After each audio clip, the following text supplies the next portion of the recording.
Ketiga sosok ini memberi tauladan contoh yang baik. Bagaimana seorang sosok Nabi Ibrahim, seorang ayah, memperlakukan anaknya yang penuh kelembutan dan bahasa-bahasa dialogis. Tidak ada hentakan, hardikan kepada anak.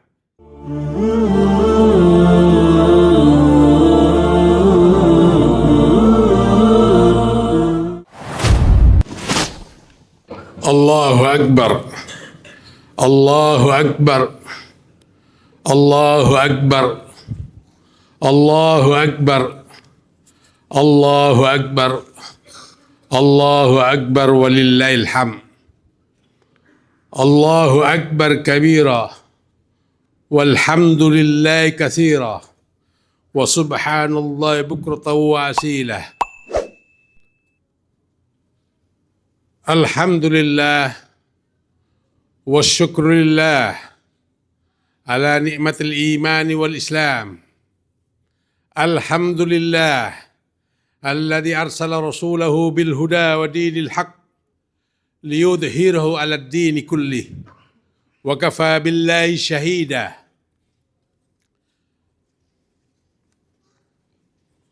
Wassalatu wassalamu ala sayyidina Muhammad wa ala alihi wa sahbihi ajma'in, amma ba'du.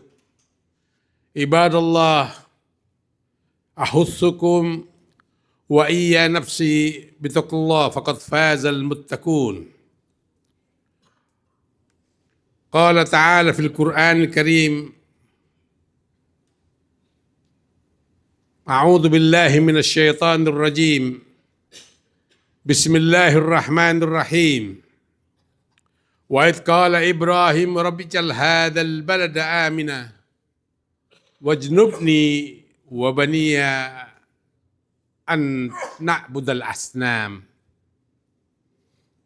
Wa qala aidan rabbi ij'al muqimas salah wa min dzurriyyati wa taqabbal du'a rabbana wa taqabbal du'a. Jamaah salat Idul Adha yang dirahmati Allah. Pertama, khatib mengajak dirinya sendiri dan para jamaah umumnya, mari momentum Idul Adha ini untuk meningkatkan ketakwaan kita kepada Allah. Bentuk ketakwaan itu banyak hal, bisa melaksanakan salat, dan Idul Adha ini salah satunya adalah wujud dari ketakwaan itu adalah menyembelih korban. Karena Nabi sendiri memperingatkan, man indahu sa'ah walam yudahhi wala yaqrabanna musallana. Siapa yang punya kelapangan harta namun tidak mau berkorban, jangan dekat-dekat musalla atau masjid saya. Allahu Akbar, Allahu Akbar, Allahu Akbar walillahil hamd. Peristiwa Idul Adha ini tidak terlepas dari sejarah Nabi Ibrahim dan tidak lepas dari sejarah Siti Hajar maupun Nabi kita Ismail. Dan peristiwa ini menunjukkan kebesaran Allah dan Allah menempati janjinya. Dari ayat-ayat yang saya baca tadi, itu doa-doa Nabi Ibrahim dan doanya makbul mustajab. Dikabulkan Allah dengan kenyataan kita sehari-hari ini. Allah kemenangkan supaya dikemenangkan untuk haji.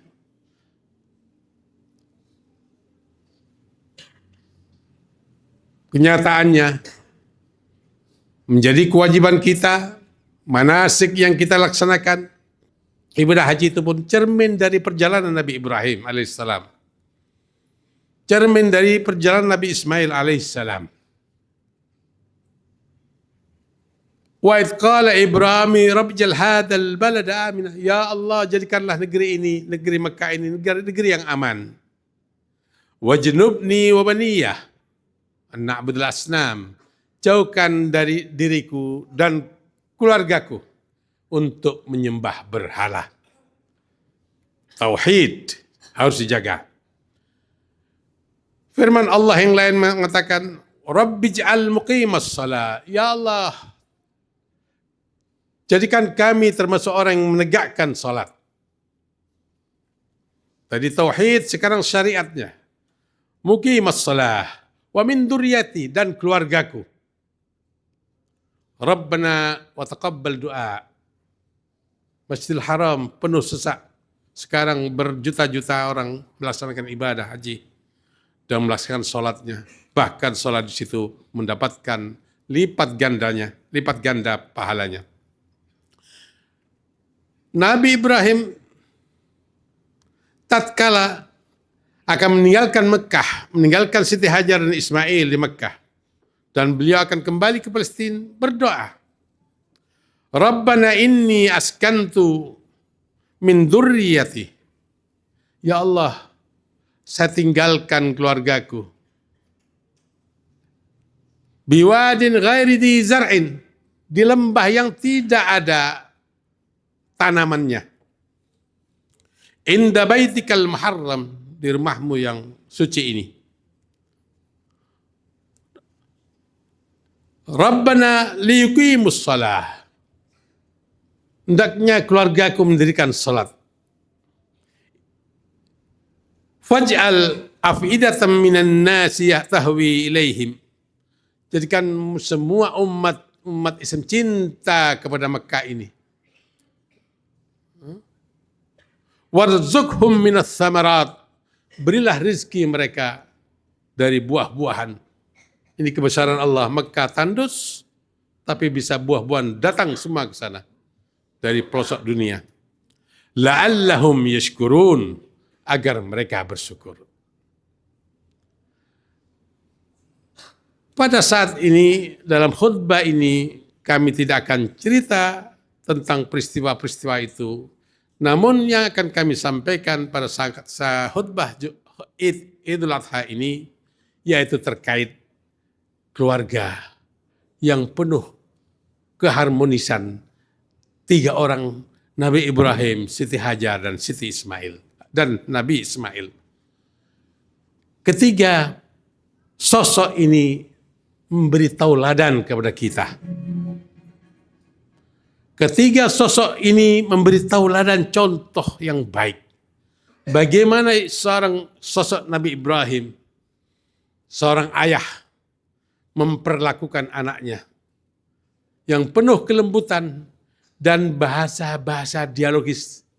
Tidak ada hentakan, hardikan kepada anak.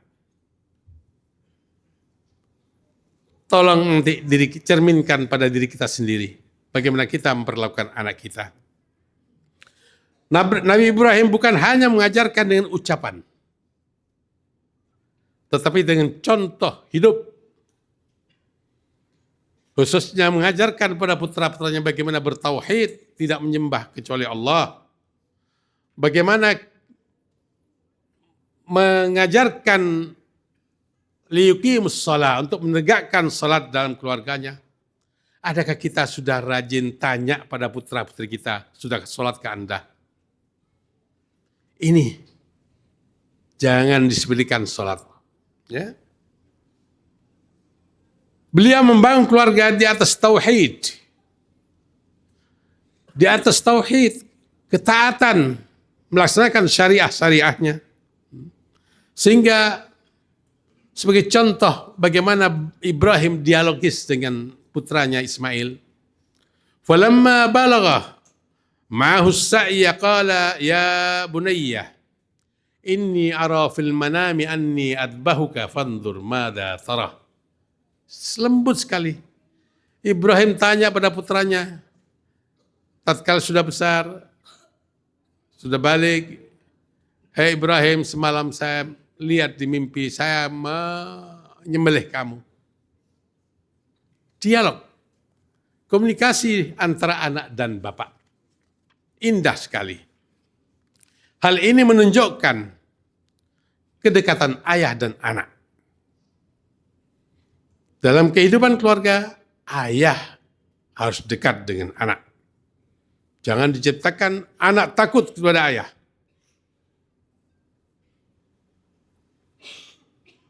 Anak harus cinta kepada ayah. Anak harus dekat kepada ayahnya. Yang merindukan ayahnya kalau belum pulang. Sebab kalau rasa takut itu taat tatkala ada dan dia anaknya tidak taat tatkala ayahnya tidak ada. Cara bicara yang lembut, kelembutan. Nabi Ibrahim perlakukan putranya Ismail dengan lembut.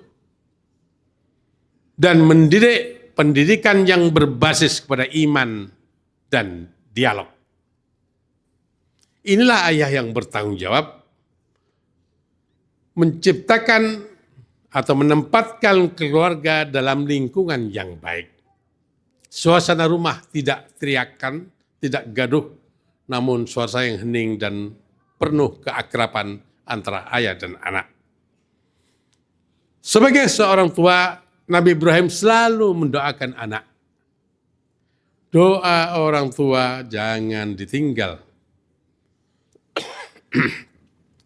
Doa kita kepada putra-putri kita jangan dilupakan. Setiap salat harus panjatkan. Rabbana hablana min azwajina wa dzurriyyatina qurrata a'yun waj'alna lil muttaqina imama. Doa, Rabbi habli minas salihin wa salihat. Berilah kami putra-putri yang saleh dan salihah. Sebagaimana doa Nabi Ibrahim yang saya bacakan ayat tadi, Rabbi ja'al muqimas salah. Jadikanlah kami orang yang menegakkan salat. Wa min dzurriyyati, dan keluargaku. Jangan lupa. Keluargaku. Rabbana taqabbal du'a. Jadi kita sebagai ayah, pesan dari Nabi Ibrahim ini tidak sebatas cari nafkah saja. Nafkah menjadi kewajiban. Tapi perhatian pada putra-putrinya adalah keharusan juga. Ayah adalah pemimpin. Kita sebagai orang tua adalah pemimpin dan pendidik. Dan harus menjadi teladan untuk putra-putri kita. Dalam peristiwa ini ada Siti Hajar, seorang istri, figur istri yang sangat tunduk taat kepada suami. Ketika ditinggalkan di lembah tandus Makkah, beliau tidak mengeluh. Tanggung jawab dia seorang ibu pada Ismail sangat tinggi. Mencarikan air, lari ke sana dari Sofa ke Marwah berkali-kali sehingga lahirlah ibadah ritual sa'i. Dan beliau tahu tatkala akan ditinggalkan oleh Ibrahim bahwa ini adalah perintah Allah, beliau hanya mengatakan, kalau begitu Allah tidak akan menyia-nyiakan kami. Tawakalnya besar seorang istri. Ya. Nilai yang dapat diambil dari peristiwa ini, nilai keimanan, keteguhan, kesabaran. Siti Hajar menunjukkan kesabaran, dukungan kepada suami dalam kebaikan. Seorang istri harus mendukung seorang suami dalam kebaikan. Seorang ibu yang penuh perjuangan. Pembelaannya dia pada putranya. Bukan main. Pengorbanan Siti Hajar diabadikan dalam haji. Ibu yang tidak suka menyumpah putra-putrinya. Ini kadang-kadang ada ibu-ibu yang tidak tahan lihat kenakalan anaknya. Sumpah serapah. Naudzubillah, kadang-kadang melaknat. Naudzubillah. Kalau malaikat mengaminkan, ada malaikat lewat dan mengaminkan doanya ibu. Naudzubillah min dzalik. Doa harus keluar selalu dari mulut ibu. Allah yahdik. Mudah-mudahan Allah memberi hidayah. Jangan mengatakan Allah yal'an. Mudah-mudahan Allah melaknat. Naudzubillah. Ibu yang kadang-kadang emosional, itu keluar tidak terkontrol mulutnya. Imam Syafi'i, ibunya selalu menghantarkan dia ke Imam Ma'a, ke gurunya untuk belajar, ngaji. Ya. Tidak boleh pulang kecuali selesai. Bahkan ada riwayat Abdurrahman Sudais, Syekh Abdurrahman Sudais, Imam Haramain sekarang ini, sempat nakal dan menaburkan kotoran pasir ke masakan orang tuanya. Tapi yang keluar dari ibunya bukan melaknat anaknya, namun doakan, saya doakan kamu menjadi Imam Haramain, dan Allah kabulkan putranya menjadi Imam Haramain. Doa demi doa keluar dari ibu untuk putra putrinya. Itu ibu yang salihah. Ini besarnya peran ibu dalam menciptakan generasi muslim yang baik. Perannya besar. Anak soleh lahir dari doa kesabaran dan pengorbanan seorang ibu. Sosok Nabi Ismail, sosok yang dibesarkan dalam keluarga yang penuh dengan ajaran-ajaran agama, penuh dengan praktek-praktek keagamaan di rumahnya, tertanam dalam hatinya sehingga menjadi anak yang saleh dan menjadi anak yang saleh. Diperintah oleh orang tuanya, langsung jalan, langsung sami'na wa ata'na, sam'an wa ta'ah. Tatkala disampaikan mimpinya oleh Nabi Ibrahim kepada putranya Ismail, si anak dengan tulus ikhlas, ya abatif alma tu'mar, satajiduni insyaallah minas sabirin. Kerjakan ya ayahku apa yang diperintahkan Allah kepadamu, insyaallah engkau akan mendapatkan saya termasuk orang-orang yang sabar. Adakah putra-putri kita diperintah dengan jawaban yang indah ini? Atau kau bisa membantah atau menunda, nanti aja bu, disuruh ke pasar atau suruh beli ini. Adakah putra-putri kita menjawab dengan indah? Ini menjadi tanggung jawab kita. Hormat kepada orang tua. Kepada kita yang masih ada orang tuanya, hormat pada orang tua tidak ada batasnya. Sampai beliau mati pun kita harus mendoakan kepada mereka. Tidak ada putusnya untuk berkhidmah, birrul walidain, tidak ada putusnya. Ya. Kedua, mendahulukan perintah Allah. Mendahulukan perintah Allah.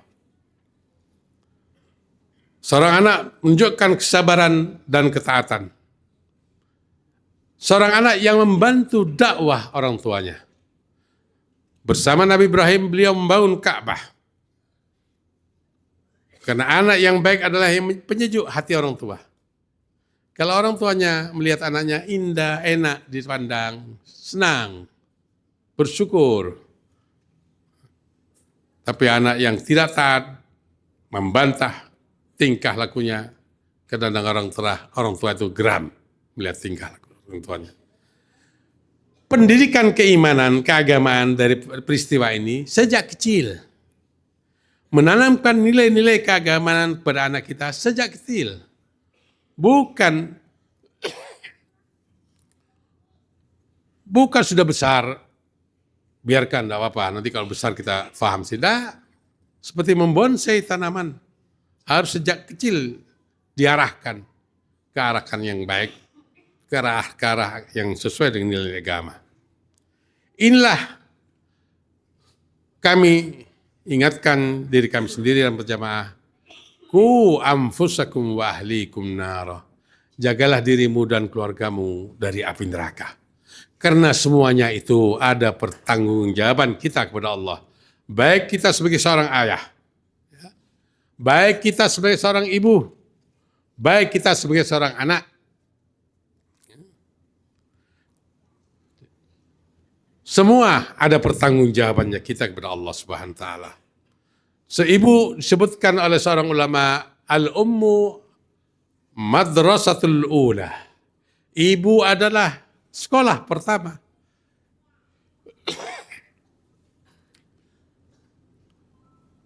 Ma'asyiral muslimin rahimakumullah. Allahu akbar. Allahu akbar. Walillahil hamd. Karena itu, mari dalam bentuk keluarga kecil dan keluarga besar, Keluarga kecil mungkin kita dan anak istri kita. Keluarga besar adalah bangsa kita. Tanggung jawab orang tua hendaknya kita titik beratkan dalam pendidikan anak-anak kita.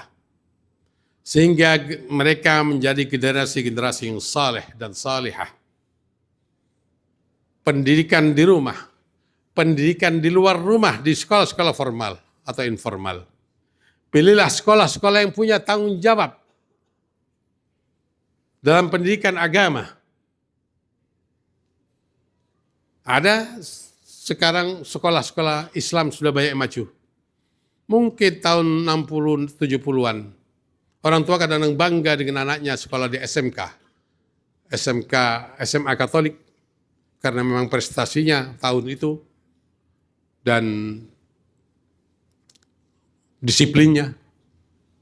Namun saat sekarang ini sekolah-sekolah Islam sudah maju, banyak mengalami kemajuan yang dibina oleh ormas-ormas Islam, yang dibina oleh yayasan-yayasan atau pondok-pondok pesantren, mempunyai tingkat kualitas yang tinggi, maka menjadi kewajiban kita sebagai orang tua untuk mengantarkan putra-putri kita ke sana. Ini yang patut kita ambil dari peristiwa Nabi Ibrahim, yaitu membentuk keluarga yang penuh sakinah, mawaddah dan rahmah, dan nilai-nilai Islam berjalan dalam kehidupan keluarga itu. Barakallahu li wa lakum fil Qur'anil Karim wa nafa'ani wa iyyakum bima fihi minal ayati wadh-dhikril hakim wa taqabbal minni wa minkum tilawatah innahu was-sami'ul alim. Aqulu qawli hadha wa astaghfiru li wa lakum wa lisa'il muslimin wastaghfiru innahu wal ghafurur rahim.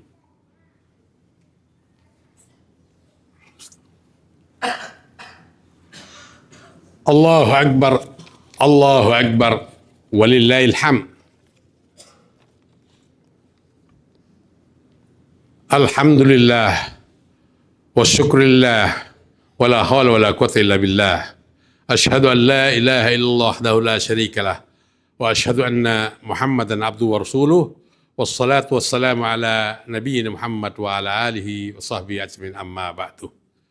Di khutbah kedua yang singkat ini kami bacakan satu ungkapan dari seorang ulama besar, Hasan al-Basri, sebagai pedoman hidup kita dalam mengarungi kehidupan di dunia ini.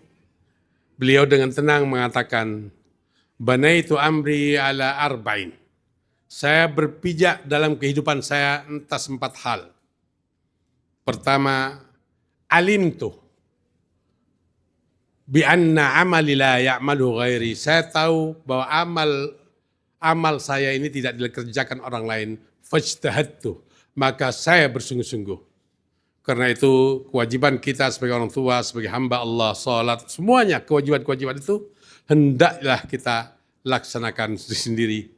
Tidak bisa kita suruh orang lain untuk atas nama kita, salat, haji dan seterusnya, kecuali haji untuk orang tuanya. Kedua, alimtu bi anna Allaha muttali'un alayya fastahyaitu. Pijakan kedua dalam hidup itu adalah saya sadar Allah itu mengawasi saya, maka saya takut untuk berbuat serong. Fastahyaitu, aku malu untuk berbuat serong atau melanggar ketentuan agama. Jadi pada diri kita harus ada rasa bahwa kita diawasi Allah. Jangan, Allah tidak akan lepas dari pengawasan kita, pengawasannya pada kita. Yang ketiga, alimtu bi anna rizqi la ya'kulu ghairi. Saya tahu rizkiku tidak akan dimakan orang lain, maka aku tenang. Tidak ada hasut pada saudara yang lebih rizkinya lebih banyak. Tidak. Karena kita yakin rezeki kita ada. Yang terakhir adalah alimtu bi anna akhira umri al-maut. Saya tahu bahwa akhir hayatku nanti adalah kematian. Fasta'datu, maka aku siap. Setiap waktu ajal datang, saya siap untuk menyambut kedatangan kematian. Adakah kita sudah siap? Ini pertanyaan yang harus kita jawab. Adakah kita sudah siap menghadapi kematian? Ini sosok ulama besar menyatakan ini. Mari kita berdoa, mudah-mudahan apa yang kita laksanakan dan apa yang kita harapkan Allah kabulkan semuanya. Allahumma salli wa sallim ala sayyidina Muhammad wa ala alihi wa sahbihi alhamdulillah rabbil alamin. Rabbana ighfir lana wa li jami'il muslimin wal muslimat wal mu'minin wal mu'minat al ahya'u minhum wal amwat innaka sami'un mujibud da'awat ya qadiyal hajat. ربنا اغفر لنا ولوالدينا وارحمهما كما ربيانا صغارا ربنا هب لنا من ازواجنا وذرياتنا قرة اعين واجعلنا للمتقين اماما واجعلنا للمتقين اماما واجعلنا للمتقين اماما ربنا انصر من نصر الدين واخذل من خذل المسلمين اللهم انصر اخوان المجاهدين في فلسطين وفي كل مكان ربنا أوزعني أن أشكر نعمتك التي أنعمت علي وعلى والدي وأن أعمل صالحا ترضاه وأدخلني برحمتك في عبادك الصالحين ربنا آتنا في الدنيا حسنة وفي الآخرة قنا عذاب النار وسبحان ربك رب العزة عما يصفون وسلام على المرسلين والحمد لله رب العالمين عباد الله إن الله يأمر بالعدل والإحسان وإيتاء ذي القربى وينهى عن الفحشاء والمنكر يعظكم لعلكم تذكرون واذكروا الله يذكركم ولا ذكر الله أكبر والسلام عليكم ورحمة الله وبركاته.